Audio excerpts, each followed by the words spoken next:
Yeah. Welcome to the Slop, fellas.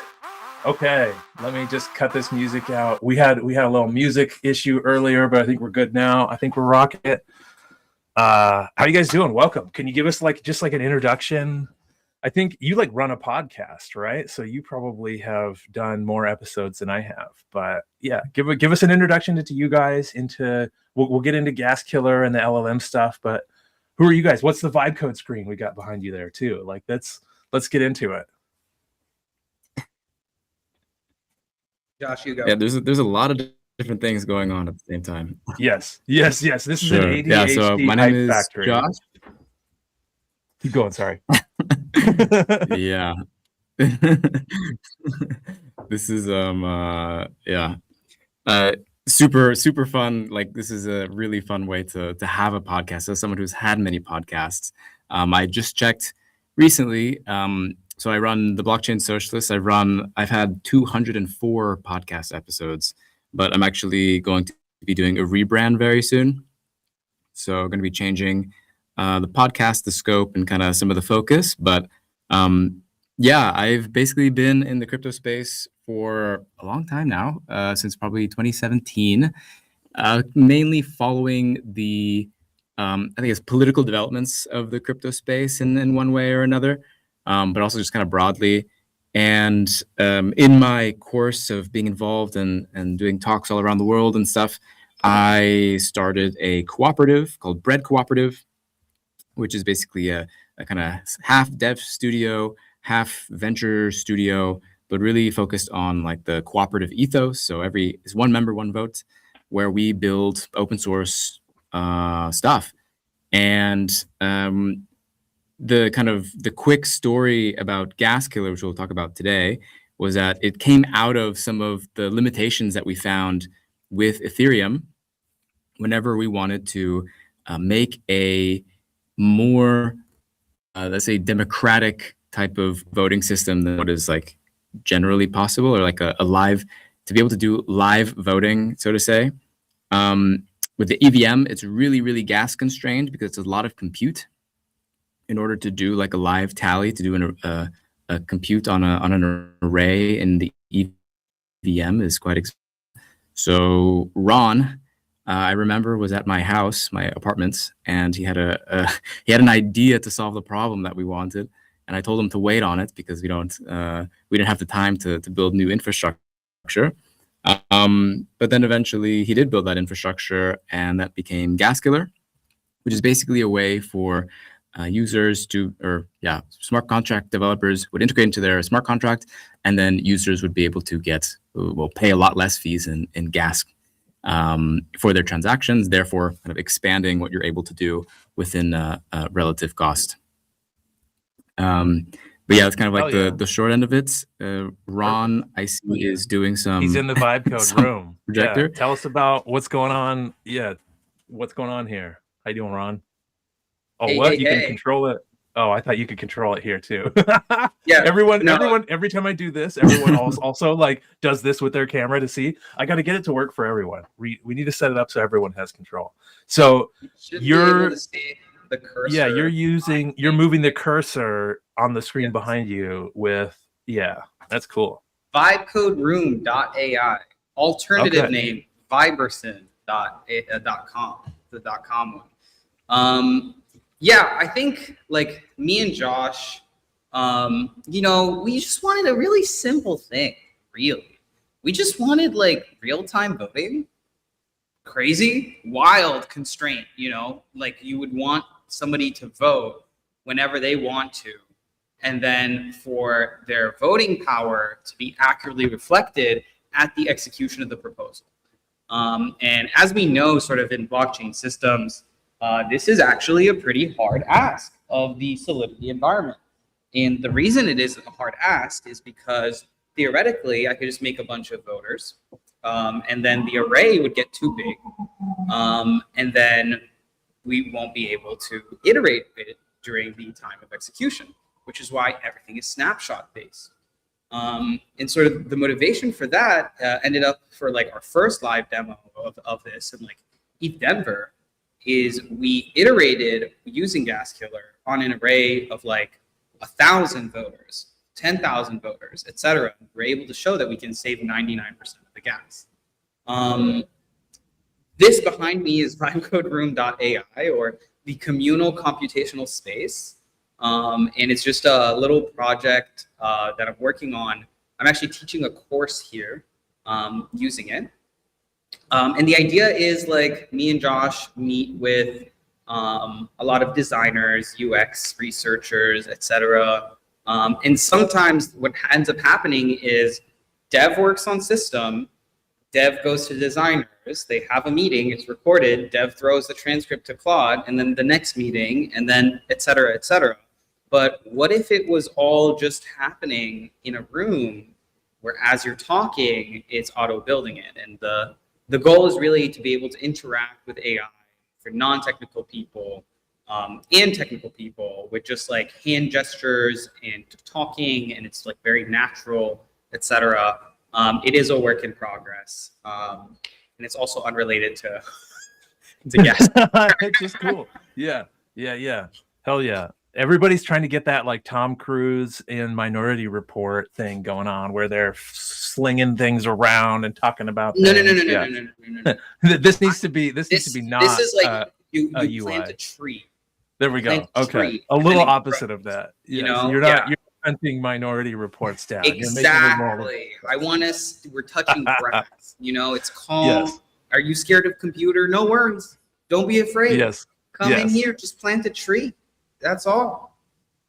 I'm finding a lot more people than I thought are like afraid, not just of computer, but of AI. Like AI is a scary thing right now. And when it's a tree growing, it's less scary. That's less scary. Yes. I understand tree. I know tree. Trees are my friends. So Gaskiller, technically, I thought the way it worked is basically you guys take over some storage slots and you do some ZK computation, and then you do a proof that it was correct, and then you fill in the storage slot. But I think I got that wrong. You said it's not ZK earlier. Am I close? Look at that. You're not far. But okay. I guess first of What all, important to say, do you have a Solidity contract? deployed on mainnet or otherwhere, Gaskiller is compatible. You don't have to change your contract. There's you don't have to change your Interesting. logic. It's backwards compatible. Okay. We only execute ZK in the negative case. What happens in the positive case is that you send your RPC data to the Gaskiller RPC. Our operators simulate what would happen if you called the canonical function on your contract, right? And then they sign, okay, what are the external calls that this contract would have made? What are the internal slots changes? That signature, which is right now using Schnorr, so it's very, very gas efficient. I believe it depends on how many operators were online or offline, right? But it goes right now between like 14,000 to 65,000 gas, plus any storage slot rights that need to happen. So you could iterate an array of 10,000 voters, right? And then one slot changes, which is whether the proposal passed or not. But instead of paying like 20 million gas, you would only pay 80,000 gas, like plus the storage slot change, which would be one storage slot change to 20,000 gas. So you would save like a lot of gas in that case. And it's actually running a function that's actually in the contract, making correct. it backward compatible. Running solidity. Critically, and there's got to be some kind of like, okay, what if only the admin can run this, and so you have to give the admin control over to this other Gaskiller. There's an contract. SDK that you inherit, and then that SDK points to an aggregate public key of the operators. Now, critically, let's imagine the worst case scenario. Let's do it. Kim Jong-un goes to all of the operators of Gaskiller, and Kim Jong-un, they love Kim Jong-un. So they're going to, do whatever he says. And so they install malicious software, and then they all execute the most incorrect transition. They vote for him. He wins the vote. Yes. Exactly. He wins the vote. He's the president of the United States. Exactly. Right.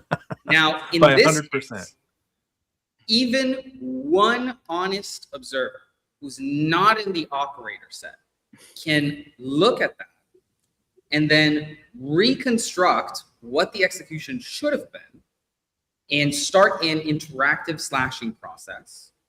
During this process, because the Gaskiller can actually do an infinite amount of gas, producing the ZK proof for like trillions of gas would be exorbitantly expensive. So what we do is a bisection process, which, not to get too technical with it, it sort of means like if the whole ZK proof is this, right, this range, you sort of go like, well, I think you're lying from this part to this part. And the other guy goes, well, actually, I'm not lying from this part to this part. And then you kind of keep on bisecting it until you get to the part where you're both like, okay, well, you're fucking lying right here. And then you only have to generate the ZK proof for that segment. So in that case, the honest observer, not in the operator set, can produce this proof and then slash all the operators who were dishonest. We have their signature, so we know that they were dishonest. And we also have attributable slashing, right? So all of that stake goes back to recompensate the contract. So in this case, all of the North Korean defectors' stake would recompensate the election contract, etc.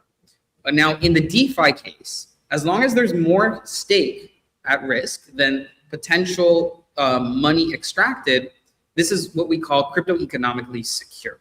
And the following principle also sort of like secures ETH in general. And without getting too much into restaking, essentially it could also be ETH validator stake that is restaked to secure this. So it's really all the same trust assumptions. Yeah, Josh, I think your video is but you can just like click the little red X up here, and then you could double click the little video icon again and share it again.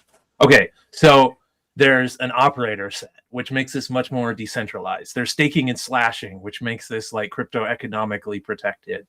There's backwards capabilities where a contract that already exists that does some heavy compute can inherit basically gas killer and start running that heavy compute in this environment. But it's not ZK, or it is ZK? It's only ZK in the slashing. In the slashing. Okay. Yeah, You're only providing a ZK proof to prove that someone did something wrong, so you can slash them. And it's down to those like small areas. The bisecting stuff is where the ZK proof comes in.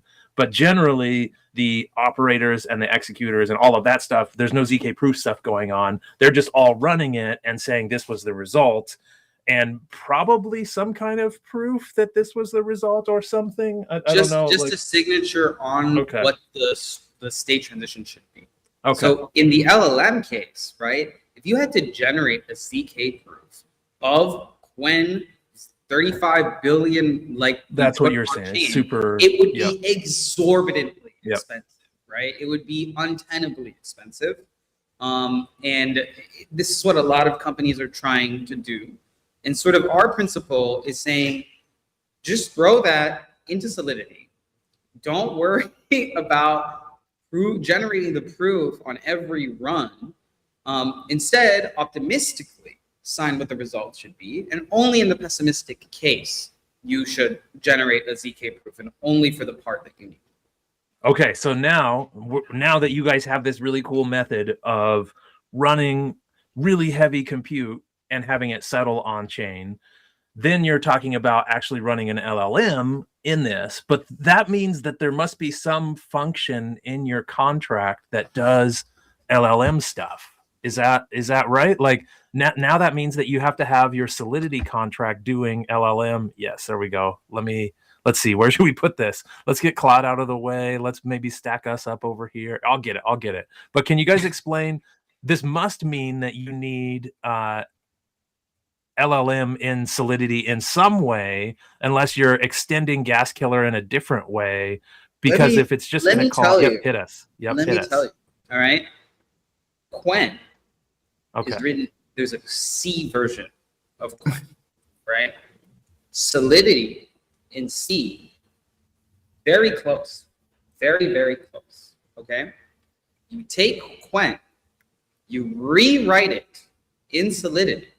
You put the weights in a fork so that when the node operators receive a request, they already have the weights loaded into the EVM, and then you run Quen in a smart contract. That's what we did. So we literally rewrote Quen in Solidity, threw that into a smart contract, and you can call it using gas killer, and it will give you an answer. And then you can use that answer on chain to do whatever you want. Do you want to settle a prediction market? Do you want to have some generative art? Do you want some sort of oracleizing? There you go. It's right there. Do you want an autonomous smart contract trading things on the blockchain? It can do it.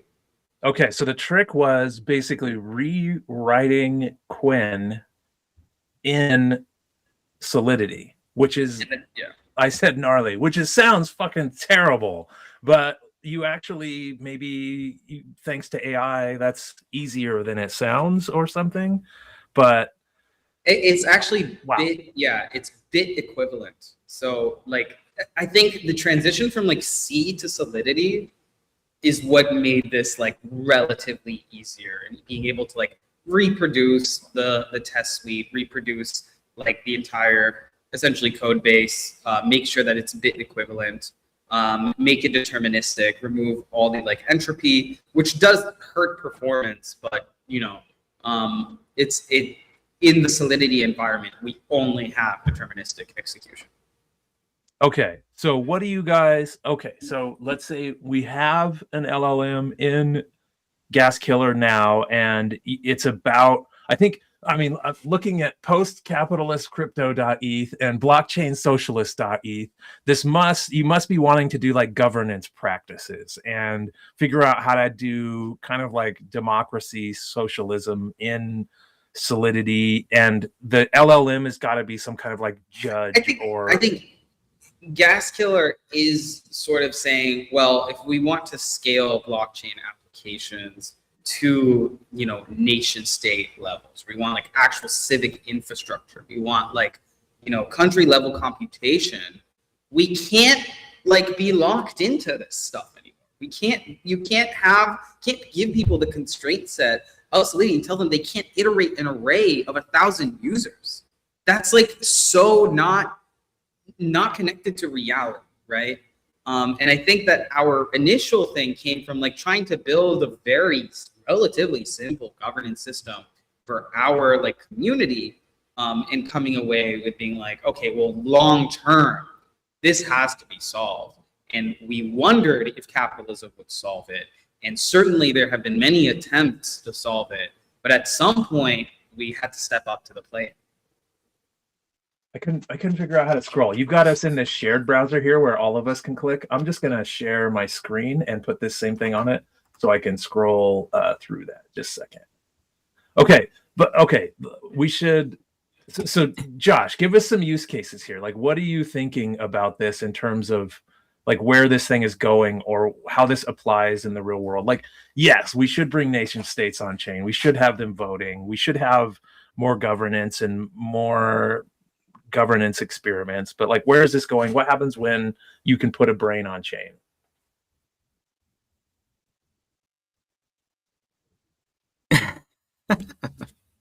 I mean, we kind of did that with an LLM, depending on where you lie on the spectrum of whether an LLM is a brain. But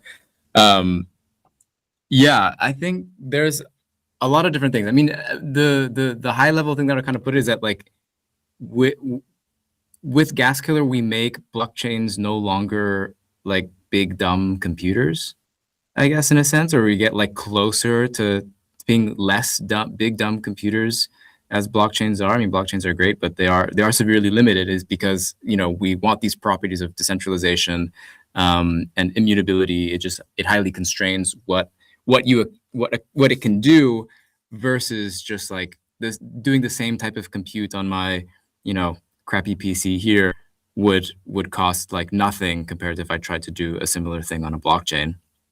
And it's of course like based on different use cases, or it's constrained. The use cases on a blockchain have been constrained by that. I think that's like the big thing for me.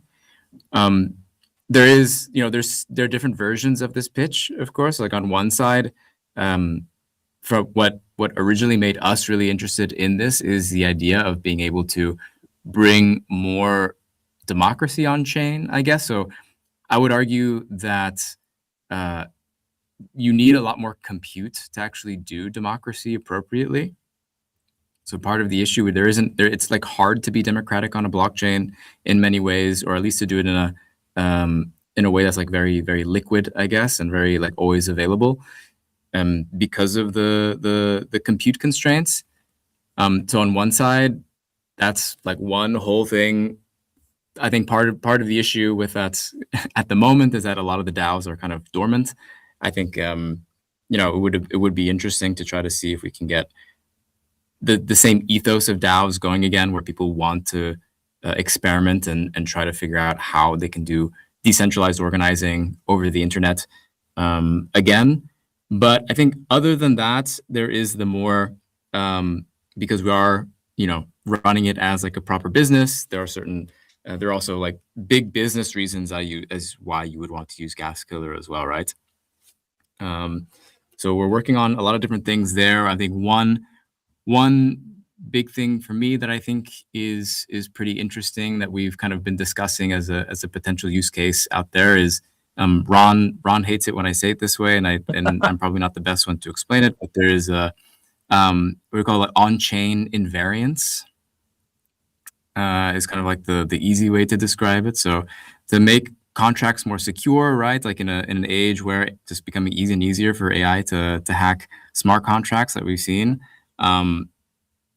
to add a lot of these types of checks in a smart contract to make sure that something isn't a hack just adds more compute. So it would make things more expensive otherwise for users, but to use gas killer and to provide these different checks. You can take your entire test suite, all the invariant checks that you have and any other kind of checks that you have, and just run them before or after the execution of your function. And instead of that, like adding 2 million, 5 million gas that then you put on the user, it's fine. It actually does not increase. Sorry, continue, Josh, sorry. You guys have been cooking. This is like a year's worth of commits here. You guys have been cooking on gas killer. Cooking with gas. I think it's also like stepping away from like governance and nation state stuff. It's just like, you can't give like a real life company the constraint of like, hey, you can't iterate this array.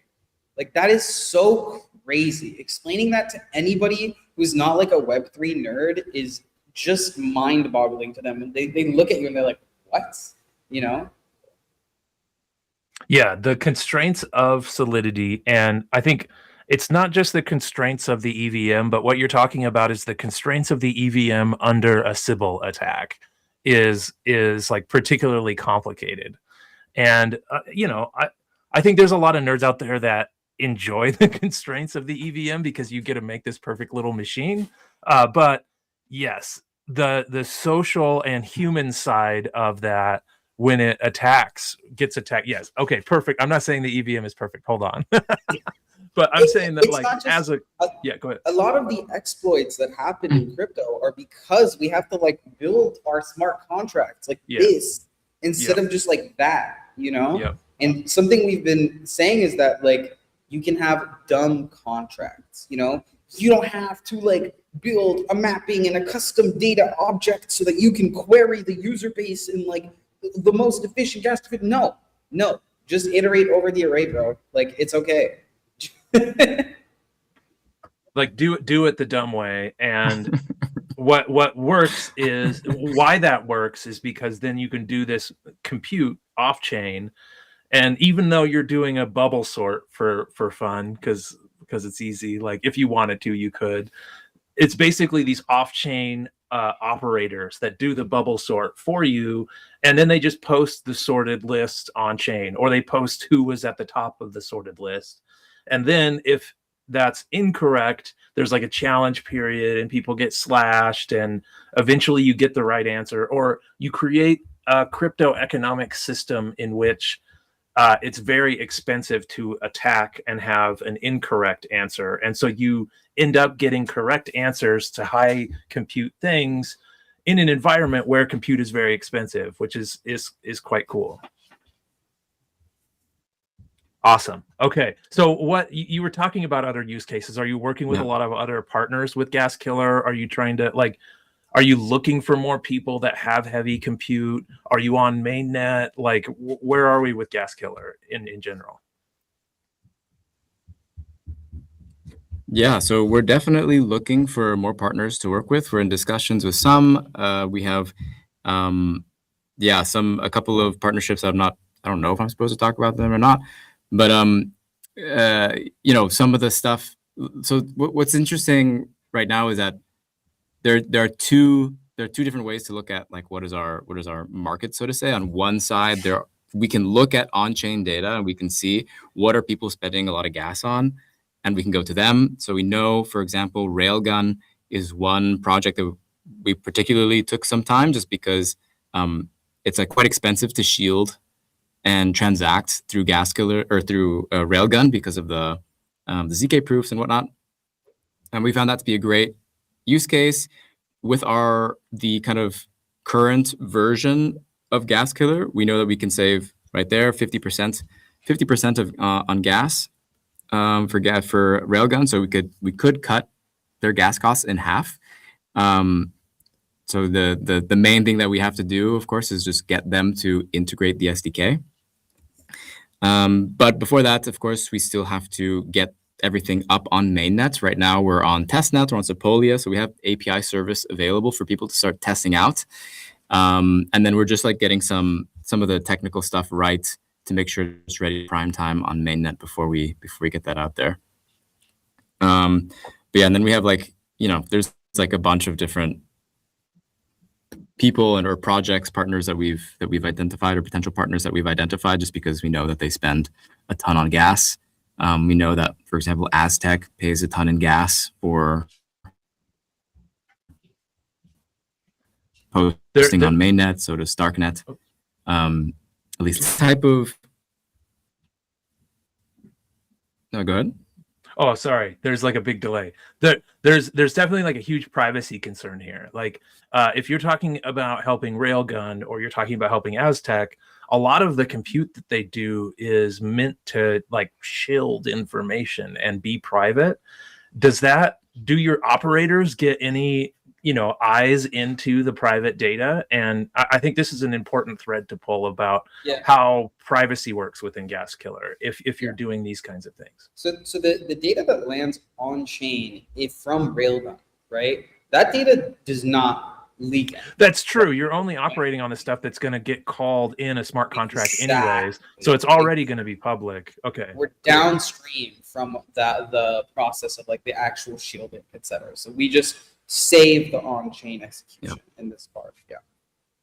So it's like a crypto economic a kind of dance that you do to get something on chain for a lot cheaper than it normally would go on chain.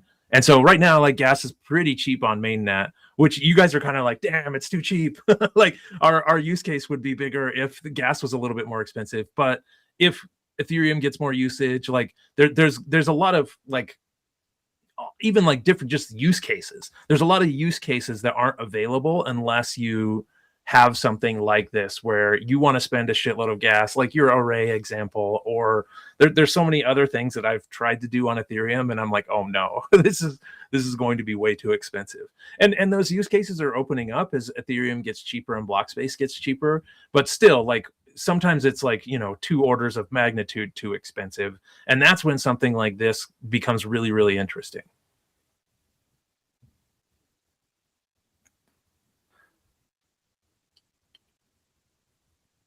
Yeah, definitely. And then sometimes you want to make something that is so beyond the block gas limit, like putting an LLM on chain, where you definitely need gas code to do.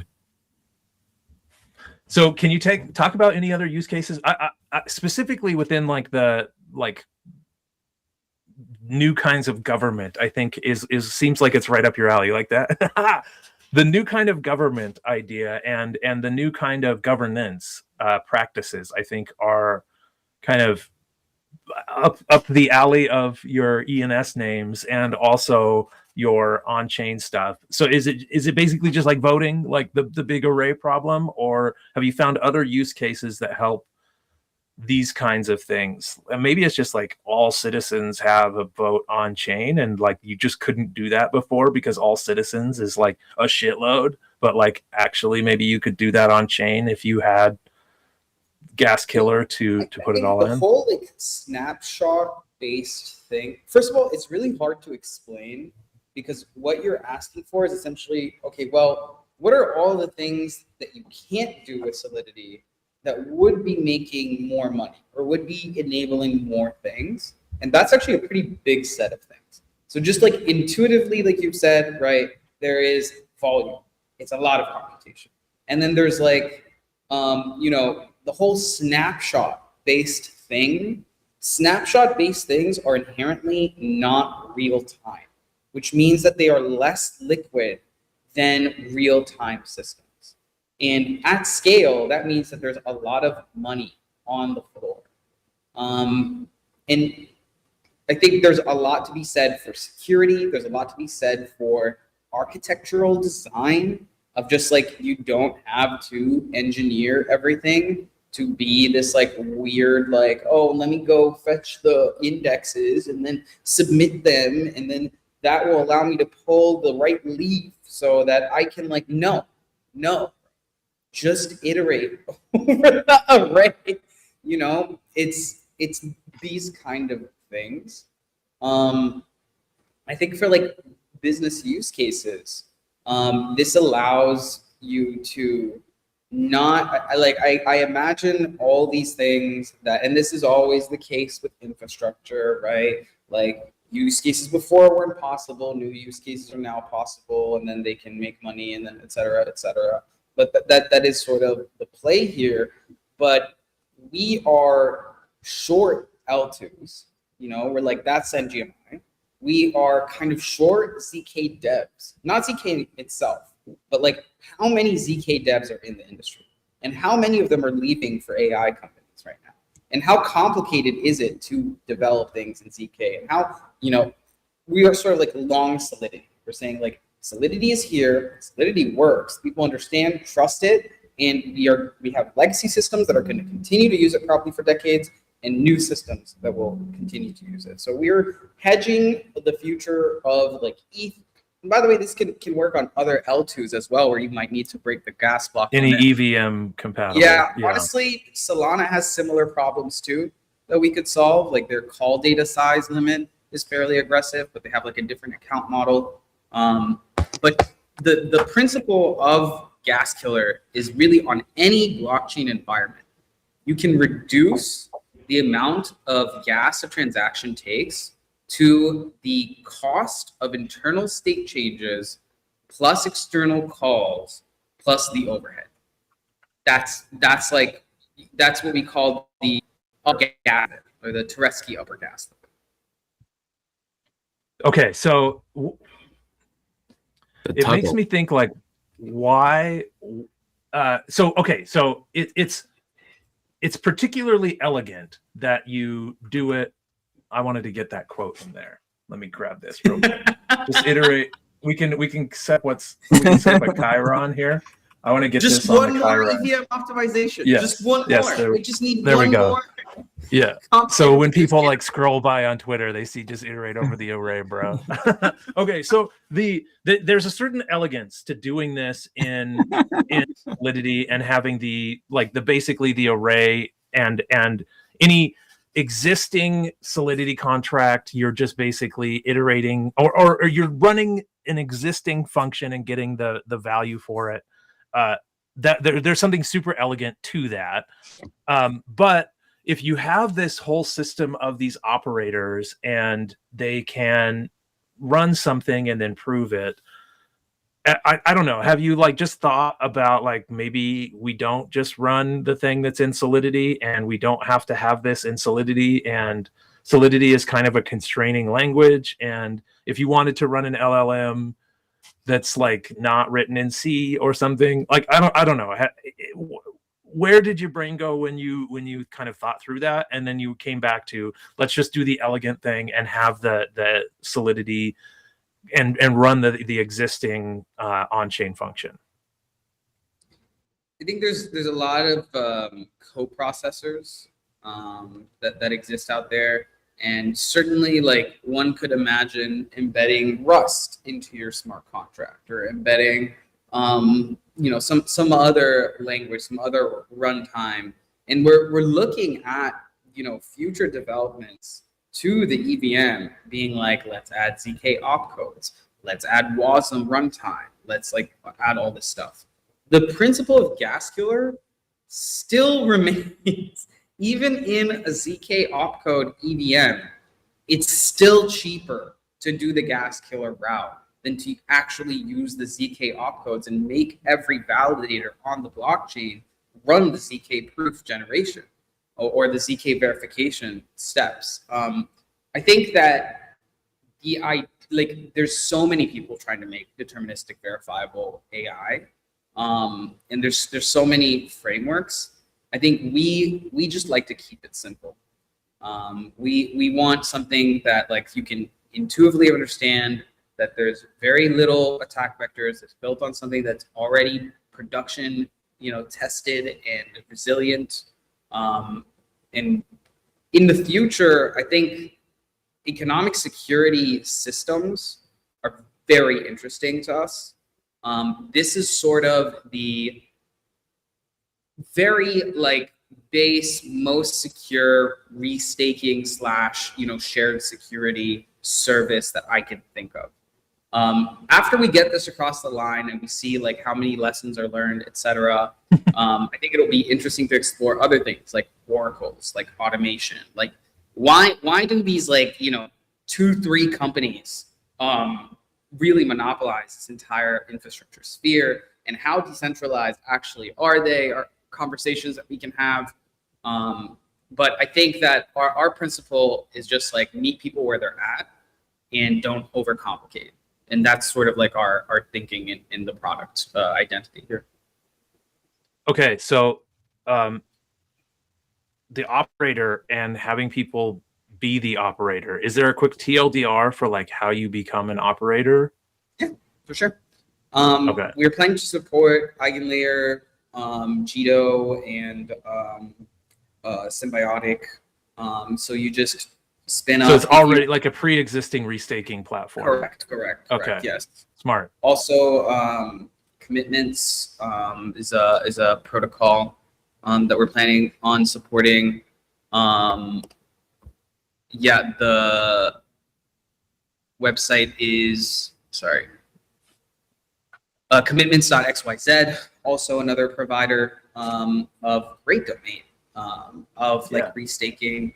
And I think that the principle there is you're an operator, you're running a node, you've got the hardware, it's running, you're already staked.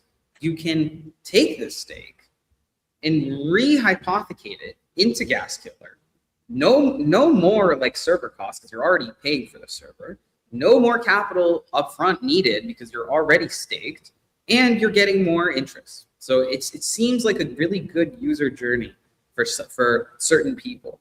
And yeah, that's sort of the journey there is like. You can also just like, deposit stables, run like only Gas Killer. You don't need to be running like a node already. Oh, interesting. That's definitely the type of operator that we're targeting.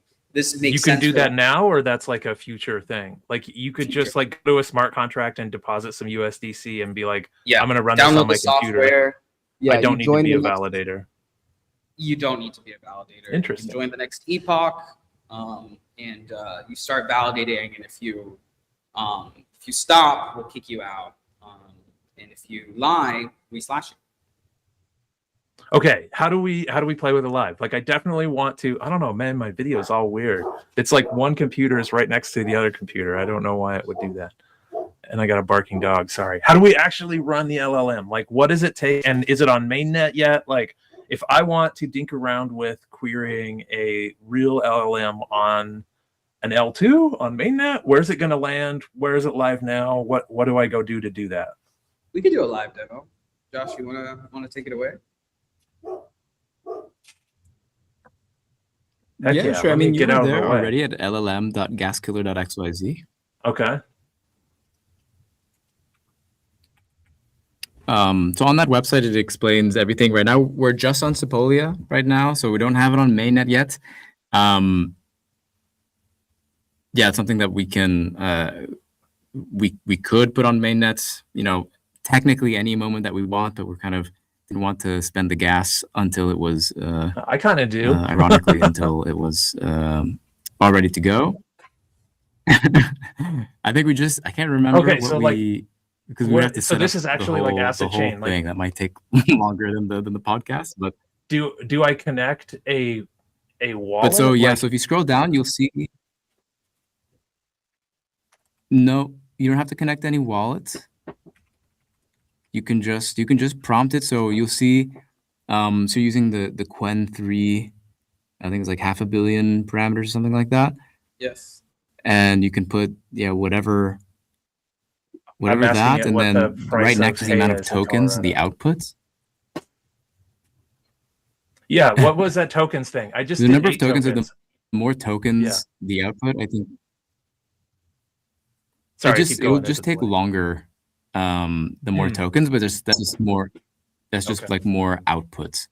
Okay. So more tokens, the more characters it'll push out. Okay, so it says shared round started. This is really so like basically a demo those operators are going to work. Go ahead. Sorry. The delay is weird. Yeah. No, yeah, that's right. So they're going to work. It might take like 5 to 10 minutes, something like that, for it to finish. But this is going through. This is iterating. This is something that would be like 1 trillion gas, something like that to do on its own. But Yeah, if you scroll down, as maybe this is, I assume as this is going. Oh yeah, it's kind of working there. There we go.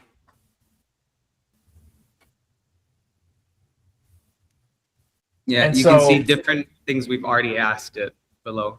So I see. who wrote Pride and Prejudice?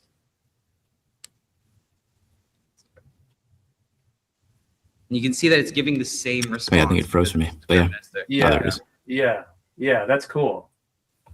Okay, so this is interesting. This is kind of a side thing, but being in the weights is kind of a cool thing. And Josh, you are officially in the weights.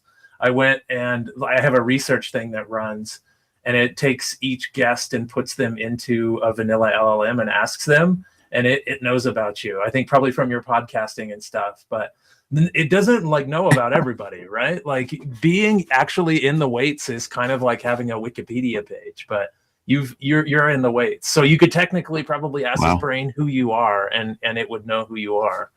But that would be an expensive thing to be putting on chain. Like a pretty vain thing is like, I want to have it on chain. I want to ask an LLM who I am.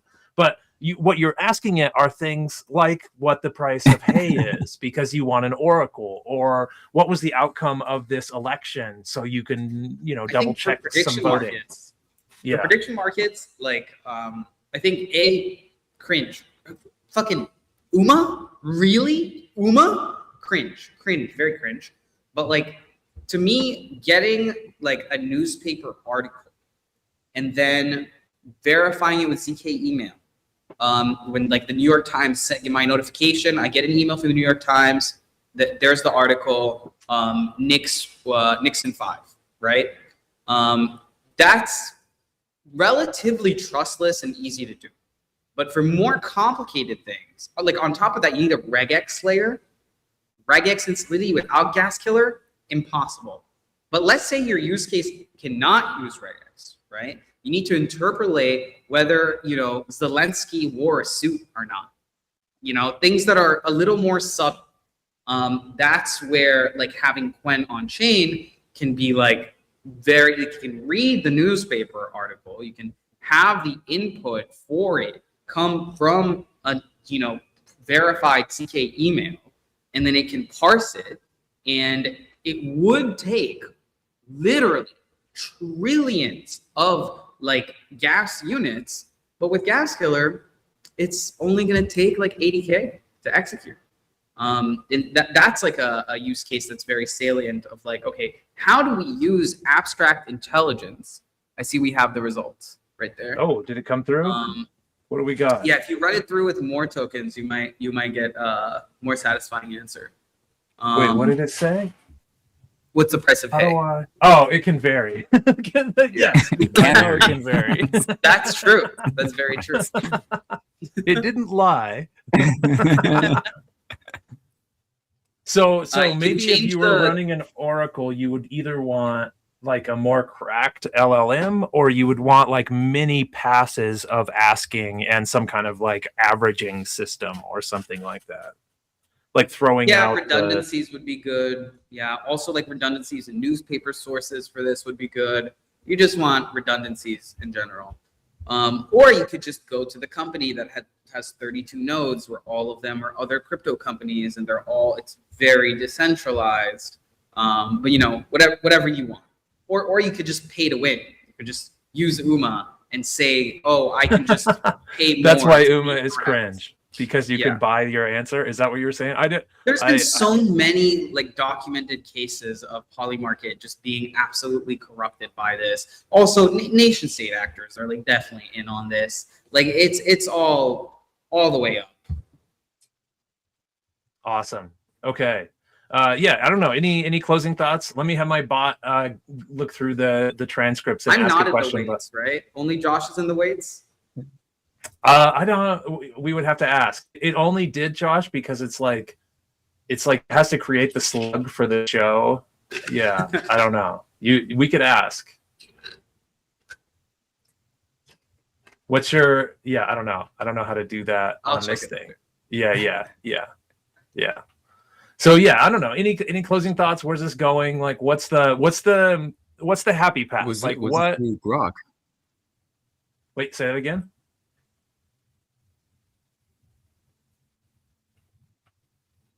So I think there's a delay. I was asking if it was through Grok, the Oh, AI. no, that's a good question. I don't even know what it uses.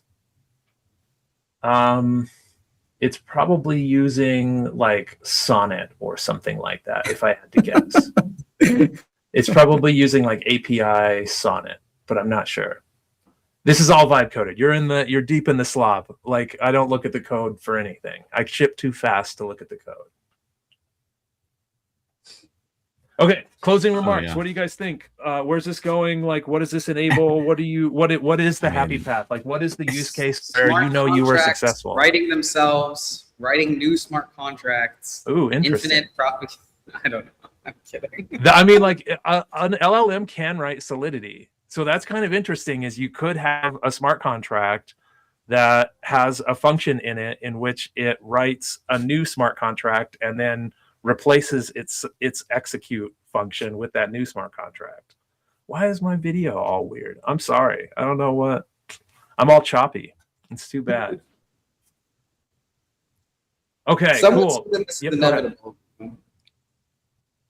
Okay, let's talk about. Let me send this to. Let me let my bot jump in and ask a question, and let's take it from there. Let's see what he's got. Let's bring this guy in. Josh, you teased a rebrand after 204 episodes. What's changing? And is Blockchain Socialist no longer the right flag? That's a good question. What do you think? Like, why rebrand from Blockchain Socialist?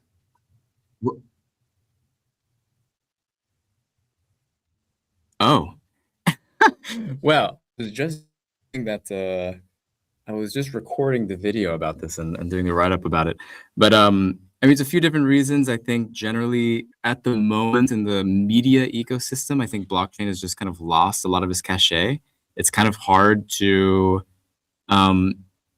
gain trust and attention in this economy in the way that, like, the social media right now. Crypto is the most blocked word on social media. Yes. Kind of I would rather be making something where we get to the reasons why we got into crypto in the first place via first principles rather than starting with crypto. I think, like, what I want to be covering in the new show is more frontier technologies, kind of broadly, because I think a lot of things that are to come are going to be things that break traditional political lines, and that photography generally, but I think crypto as well, are going to be things that are going to be interesting kind of defense mechanisms against what are maybe the less good some of the technology that coming, or at least like how it would be utilized. So it's kind of the thing that I'm interested in. Okay, cool. Yeah, great. Thank you guys for being here. This has been an interesting episode, and I look to see like what happens next. Like what do people use Gas Killer for? And I hope that it's something really awesome. And whether it's governance things or oracles or okay, so I still feel like if I was smarter, I'd be able to ask a good security question. What would a smart person ask in terms of like how secure it is or something? Like where's the like most interesting or subtle like security hole in Gas Killer? Or what do smart people ask about the security of Gas Killer? Yeah, I think breaking the gas block limit is very non-trivial, essentially, because we're running like a fork EVM.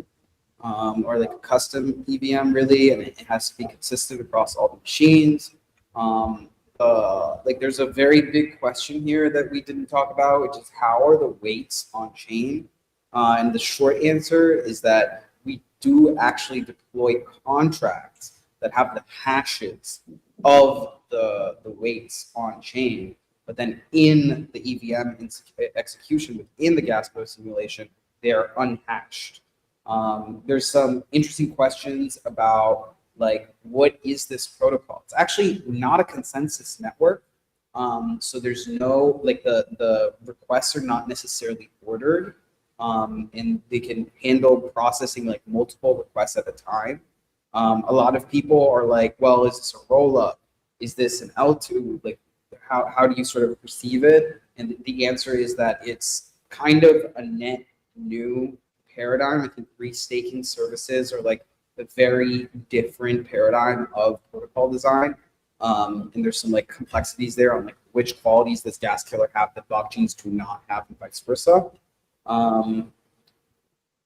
Yeah, but there's also like a lot of EVM nitpicking of like, well, which opcodes do you support, which ones do you not? What happens when there's concurrent requests to the same contract? Where does this all break down? There's some edge cases there that we could discuss. Heck yeah. Okay. We'll leave that for smarter people than me, but I'm sure that the ETH research people will have some questions, but I'm too smooth brained for those questions. I'm an application builder, and I see a lot of potential for this. I see a lot of places where I can use this. Games, apps, lots of interesting things. I wish I could buy futures on hay in Colorado because it's very dry here. That question was loaded because I pay a lot of attention to that and stuff. Okay, let's have Claude give us an outro. Thank you guys. I'm gonna get some music going, and really appreciate you all being here. This has been a cool episode. That's a wrap. Neat Homies, technology. Josh Dávila and Ron. From a voting problem in Josh's apartment to gas killer, 99% of the gas gone, and an LLM running fully on chain. Go follow Josh, watch the rebrand, and go break some gas limits. Much love from the machine. Goodbye, homies. Go break some gas limits. That's pretty good. All right. Wow. Any closing statements? Yeah, that's what the bot says. Thank you. Keep building cool things. Let's bring it on chain. Thanks so much for having us. Yeah. Thanks, guys.